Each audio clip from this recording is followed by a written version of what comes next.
SSP ही murder करता है, SSP ही कातिल है, एसएसपी ने अपने हाथों से कत्ल किया। उसके बाद कई लोगों ने यह सोचा कि एसएसपी को पुलिस कैसे पकड़ सकती है, मगर कानून के हाथ आप मानिए बहुत लंबे हैं। पुलिस ने एसएसपी को पकड़ा भी, कोर्ट में केस भी चला और उम्र कैद की सजा हुई। इस पूरे मैटर में आप देखिए, एसएसपी इतना इंटेलिजेंट था, पुलिस अफसर था, तो उसने क्या सारे सबूत ही मिटा दिए। फोरेंसिक की टीम क्या क्या जांच कर सकती है उसको पता था, पुलिस किन किन एंगल से जांच कर सकती है उसको पता था, एक भी सबूत नहीं रहने दिया, लाश तक नहीं मिली। एक जिले का पुलिस का मुखिया होता है एसएसपी, जब जिले के पुलिस का मुखिया ही गायब हो जाए तो कई तरह के सवाल खड़े होंगे। इसमें इरफान अली जो पुलिस में कांस्टेबल था और असद भट्टी, उनकी भी भूमिका थी, उनको भी इसमें आरोपी बनाया गया था, को कॉन्स्पिरेटर, मगर उन्हें छोड़ दिया गया। कोर्ट ने कहा कि इनके खिलाफ पुख्ता सबूत नहीं है, इसलिए इन्हें छोड़ा जा रहा है। जय हिंद दोस्तों, थंबनेल देखकर आप समझ ही गए होंगे कि कितनी इंपॉर्टेंट और सिग्निफिकेंट स्टोरी, बहुत ही महत्वपूर्ण आज कहानी मैं आपको सुनाने जा रहा हूं। यह एक ऐसी कहानी है जिसमें जिसका कत्ल हुआ वो व्यक्ति मिला ही नहीं, मगर फिर भी कातिल पर इल्जाम लगा, पूरा ट्रायल चला और उसे सजा हुई। और कातिल कौन था? कातिल था senior superintendent of police, SSP.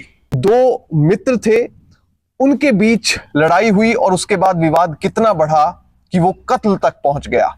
अब ये पूरी कहानी है पाकिस्तान के लाहौर की, जो कि पंजाब में पड़ता है। पाकिस्तान के पंजाब में, पंजाबी में एक कहावत भी है, जिन्हें लाहौर नहीं देखा वो जम्मे ही नहीं, मतलब जिसने लाहौर नहीं देखा वो पैदा ही नहीं हुआ। तो इतना ज्यादा लाहौर की महानता है, ये वहीं की ये पूरी स्टोरी है। लाहौर में दो दोस्त थे।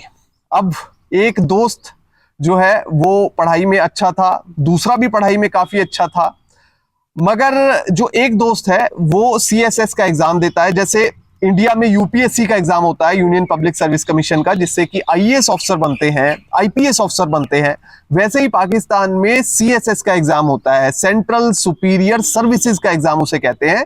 तो उसके तहत वहां पर एडमिनिस्ट्रेटिव सर्विसेज में लोग जाते हैं, पुलिस सर्विसेज में जाते हैं, जो पाकिस्तान की पुलिस सर्विसेज है। तो उसी का एग्जाम इस लड़के ने दिया, जिसका नाम था मुफक्खर अदील। मुफक्खर अदील ने एग्जाम दिया और पूरे पाकिस्तान में उसका सेकंड रैंक आया। आप समझ सकते हैं सेकंड रैंक पूरे देश में कितनी बड़ी उपलब्धि है।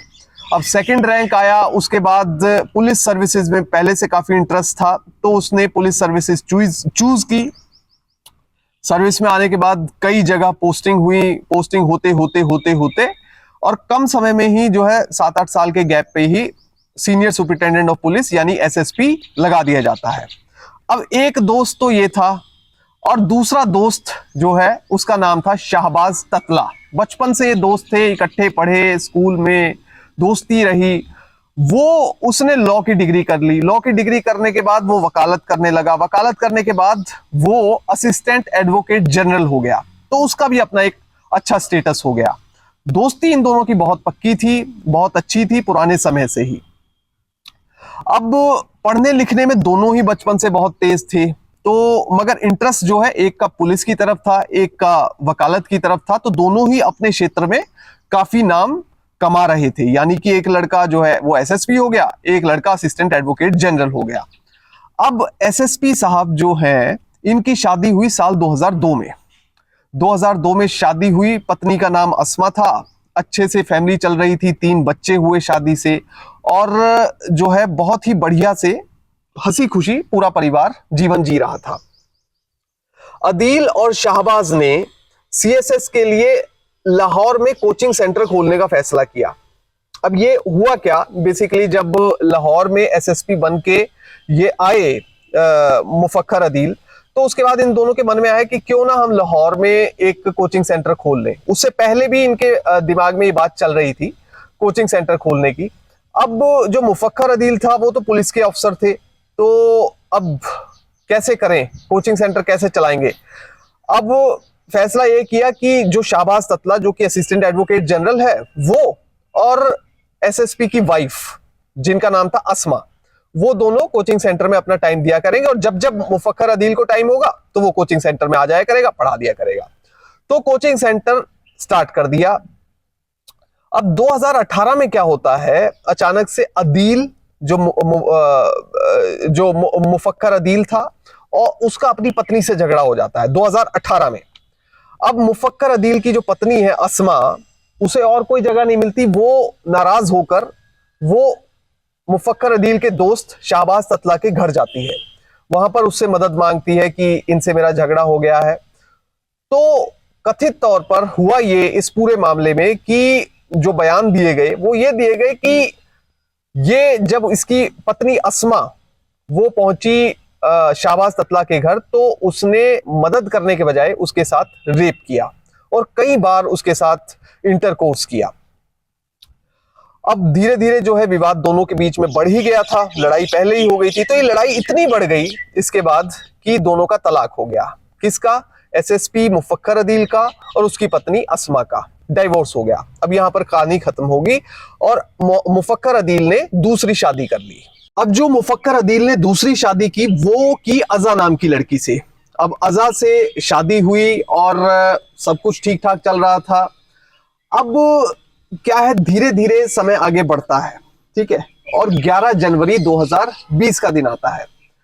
अब वाइफ अचानक से पुलिस स्टेशन पहुंचती है, जिसका नाम अज़ा था, और वो गुमशुदगी की रिपोर्ट लिखा देती है। वो कहती है कि मेरे पति जो एसएसपी हैं मुफक्कर अदील, वो गुम है।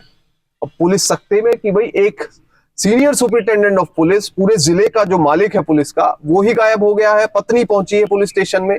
बड़ी अजीब बात है, पुलिस हैरान, सारा प्रशासन हैरान। पुलिस अच्छे से चेक करती है। अब जब भी कोई मर्डर का या गुमशुदगी की कोई रिपोर्ट आती है तो सबसे पहले बाकी के पुलिस स्टेशन से चेक किया जाता है कि वहां पर कोई ऐसी घटना तो नहीं हुई है कि किसी का कत्ल हुआ हो, कोई गुमशुदगी की और कोई रिपोर्ट लिखी हो। तो जब पुलिस टैली करती है दूसरे थानों से, तो वहां पर पता चलता है कि इनके जो दोस्त थे शाहबाज ततला, उनकी गुमशुदगी की रिपोर्ट भी लिखी गई है। वो 4 दिन पहले लिखी गई है। वो लिखी गई है 7 तारीख को, 7 जनवरी 2020 को।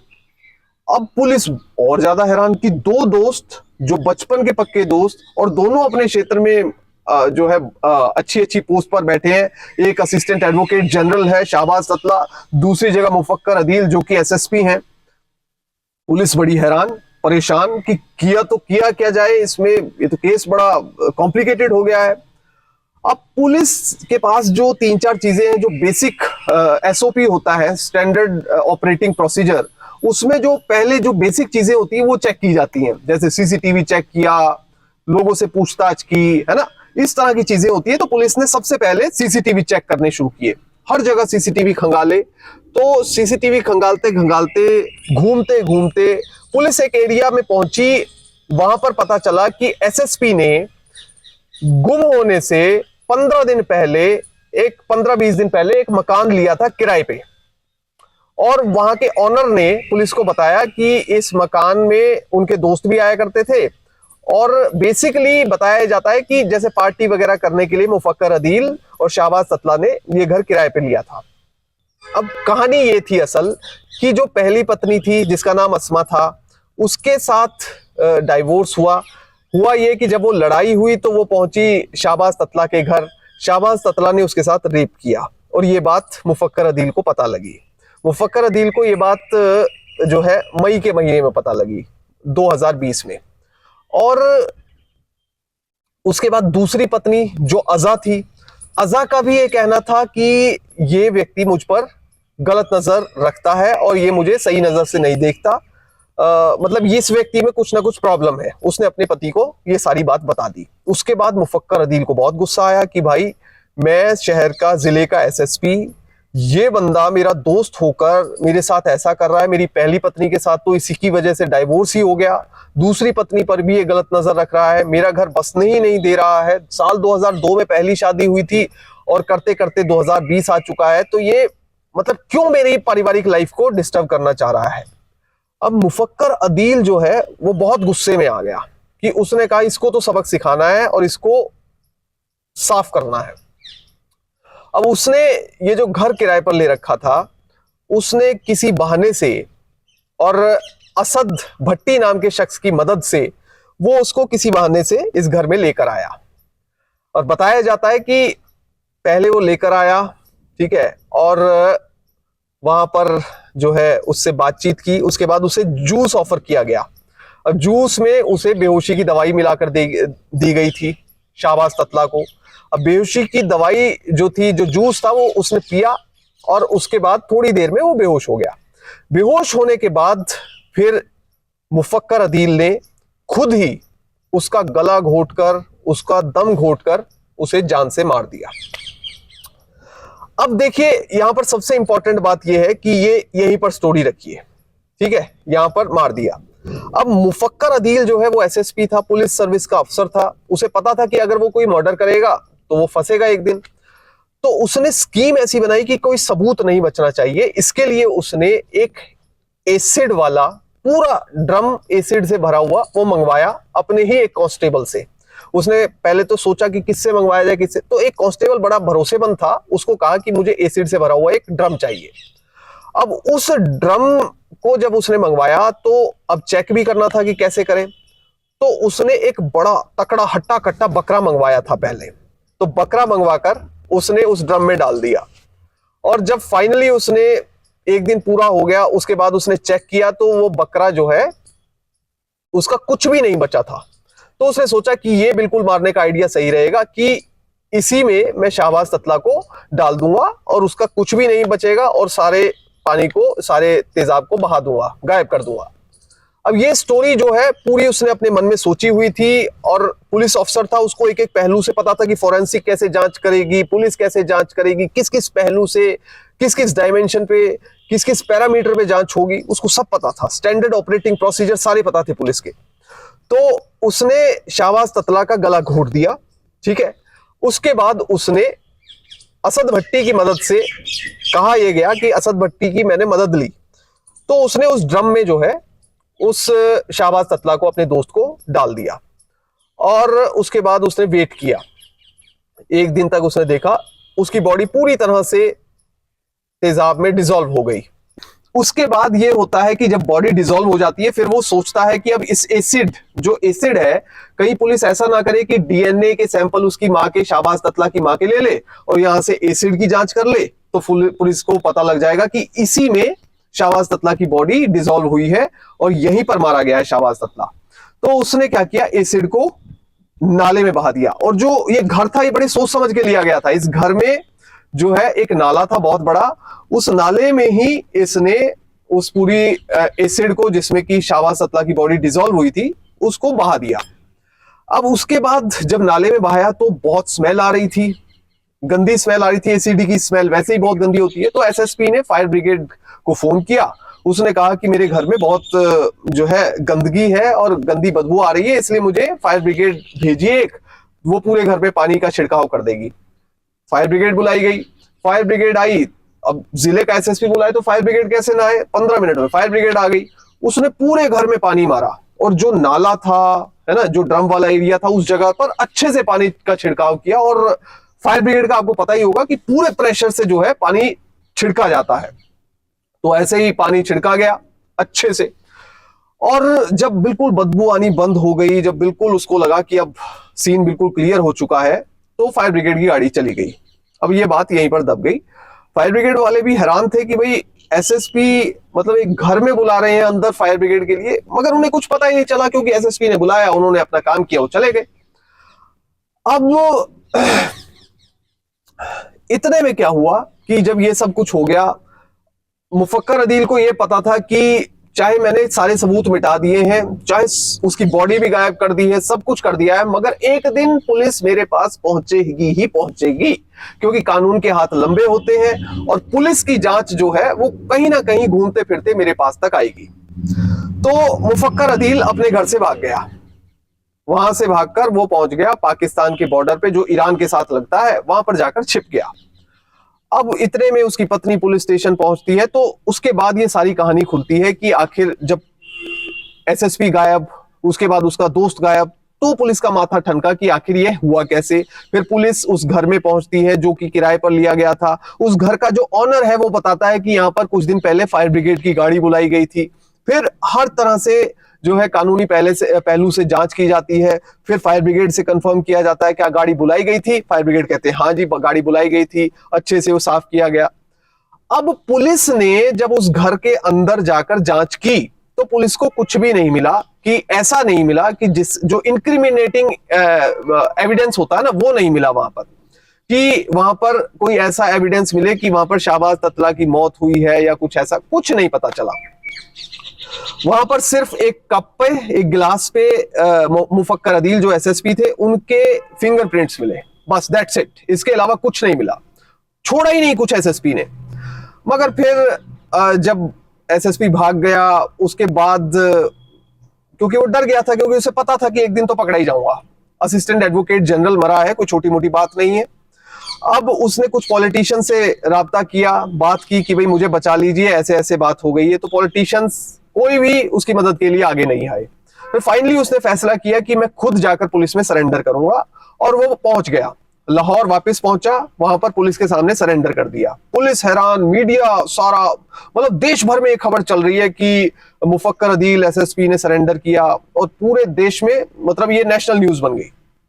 अब उसने सरेंडर किया, वहां पर उसने कबूला कि मेरा अपनी पत्नी के साथ झगड़ा हुआ था, मेरी पत्नी शाहबाज ततला के घर गई, वहां पर उसने उसका रेप किया, जिसके बाद मैंने दूसरी शादी की अज़ा के साथ। अज़ा पर भी वो बुरी नजर रख रहा था, इसलिए मुझे बहुत गुस्सा आया। अज़ा ने मुझे बताया कि ये मुझ पर गंदी नजर रखता है, इसलिए मैंने जो है उसको मार दिया, शाहबाज ततला को। अब जब ये मामला कोर्ट में पहुंचा, क्योंकि पुलिस के सामने तो उसने बयान दे दिए, मगर एसएसपी को अच्छे से पता था कि पुलिस के सामने दिए गए बयान कोर्ट में वैलिड नहीं होते। कोर्ट में जाकर एसएसपी साहब मुकर गए।